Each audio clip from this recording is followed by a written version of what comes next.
it's a malapropism, think tanks are on board too.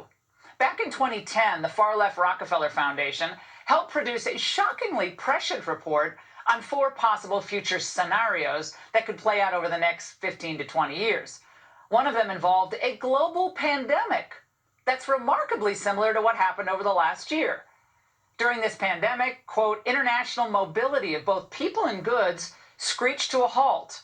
Normally bustling shops and office buildings sat empty for months, devoid of both employees and customers. National leaders around the world imposed airtight rules and restrictions, from the mandatory wearing of face masks to body temp checks. Wow, that does sound familiar. 10, 11 years ago. The report went on to detail how the powers that be would never let that imaginary crisis end. Even after the pandemic faded, this more authoritarian control and oversight of citizens and their activities stuck and even intensified. Citizens willingly gave up some of their sovereignty and their privacy to more paternalistic states in exchange for greater safety and stability. This heightened oversight took many forms: biometric IDs for all citizens, tighter regulations of industries whose stability was deemed vital to national interests. Now, despite the Rockefeller report predating this show by many years, none of what was laid out in that report should surprise any Ingram Angle viewers. They want never-ending lockdowns and mandates for everything. The elites want the U.S. trapped in this forever pandemic. How can Americans see this as anything but a naked power grab? The pandemic porn will never end, and they're going to use it to maintain total control over you. Now, we're now in the midst of the next step of the never-ending and ever-changing pandemic. One where the supposed threats are constantly shifting despite all the evidence, and the experts will continually debase themselves and their professions to appease their Democrat overlords. And in the end, we're going to end up with more restrictions on our inalienable rights, whether they're government-mandated lockdowns or not. Again, the results will be the same: higher energy prices, higher taxes, more racial polarization, more crime, and a lower standard of living. But we, the people, must reject the permanent state of emergency that the political establishment, the federal level and the state level, wants to foist upon us. We, the people, must demand that they restore the freedoms that they were all too happy to take from us. We must remind them that it is still government of the people, by the people, and for the people.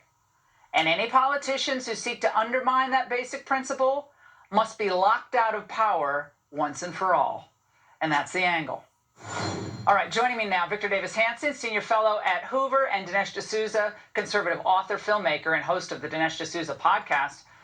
Victor, Democrats really are, in the way they're conducting themselves, from the Capitol being walled off still, to the federal government workers aren't coming back into the office, climate alarmism, they're more like occupiers than elected representatives. That's how they're conducting themselves.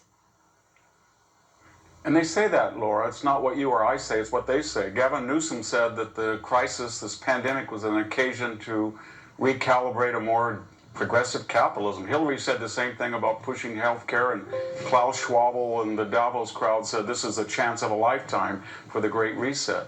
And it's really strange how they don't believe in the First Amendment or quote-unquote real science, because they love all of the institutions and bureaucracies they claim that were threats to liberty. So they love the military when they say we cannot allow Washington to be opened up, and they criticize Trump for using the military in a real crisis, but they love the military now. They love the CIA and the FBI when they went after this collusion hoax.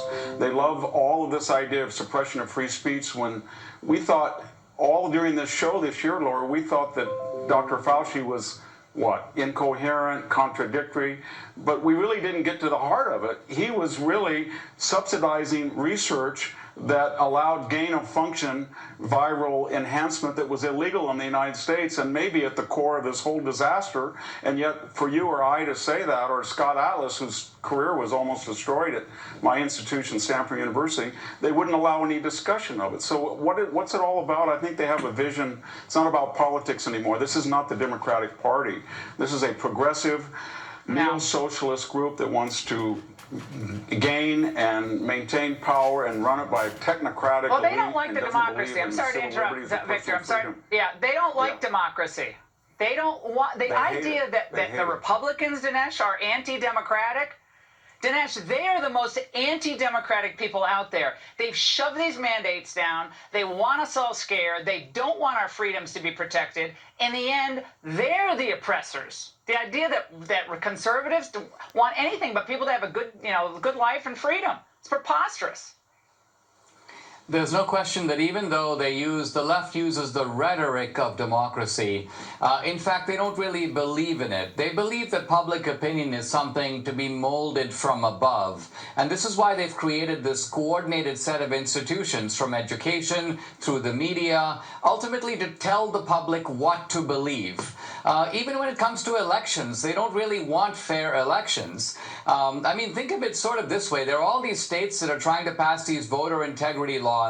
It's kind of like saying if a store or a chain was experiencing regular shoplifting and they say, all right, well, listen, let's install some cameras. Let's try to make sure that this doesn't happen again. And then people start screaming, oh, you can't do that. You can't do that. This will discourage people of color from coming into the store. Well, it gives you the idea that these are not people who actually believe in those measures in the first place. So this is the problem, I think, with the Democrats, is they use the rhetoric of democracy, but in the end, the people are objects to be controlled and not subjects who have the right to rule themselves. Victor, Congressman Clyburn today suggested that if Congress doesn't pass that Democrat H.R. 1 election bill, America, he says, is basically over. Watch. You've got to decide whether or not members of Congress are going to stand up. If we're not careful, the greatest democracy on the face of the earth, will go the way of the Roman Empire. The history is very clear. Victor, you know a little bit about the Roman Empire. What do you make of that comparison? Well, I think inflation and too much luxury and decadence was more important than free elections that pretty much ended in the Roman Empire from its very beginning. That was the Roman Republic, I think he was talking about. But words matter. The left tells us that, Laura. And all of this racial demagoguery we hear from our elected officials, or when you have a Yale psychiatrist that fantasizes about collectively shooting white people in the head with a revolver, or you have a Bernard professor like this Professor Philippe that writes in fantasy that he'd like to gas white people. That's not just an abstraction from our elite. That filters down. And then you have the corporate world that says we're going to have one rate for Amazon direct deliveries on basis of race. Or the Oakland City Council and mayor will say, well, we're going to have one entitlement for this race and one for another. Or you see common violence where somebody hits somebody and says, this is because of your white privilege. So we talk about this elite as if they're in the parlor or they're hothouse plants. But these ideas do filter down, and they're very dangerous. And we all, each according to our station, have to challenge them and call them out because they are racist.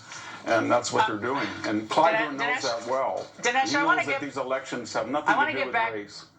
Election laws. No, you're right. Well, Dinesh, speaking of this issue, though, I want to get back to the Capitol, because the Capitol represents, that's a seat of government. That's the people's house.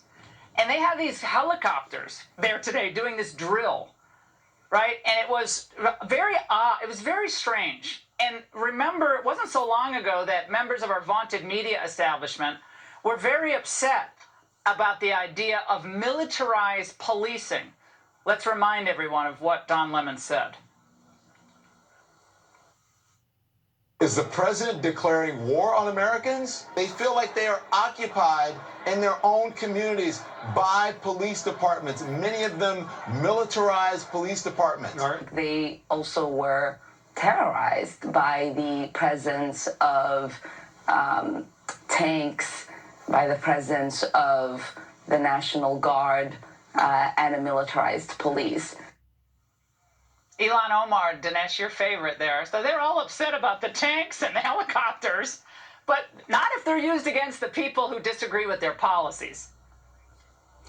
No, they're trying to essentially create a domestic enemy and declare it to be the greatest threat. I mean, Biden says the greatest threat facing America domestically for the homeland is white supremacy. Now, do white supremacists run any institution, any bank, any media outlet? Are they in control of any Hollywood studio? Not that we can tell. Meanwhile, we have real threats that come not just from radical Islam, but from China. There was a Chinese newspaper recently that talked about China preparing for nuclear confrontation with the United States. They basically said we've got to make sure that the United States backs down in any confrontation with China. So we've got real threats from totalitarian regimes brewing around the world. And meanwhile, Biden is acting like the real threat comes from the Proud Boys.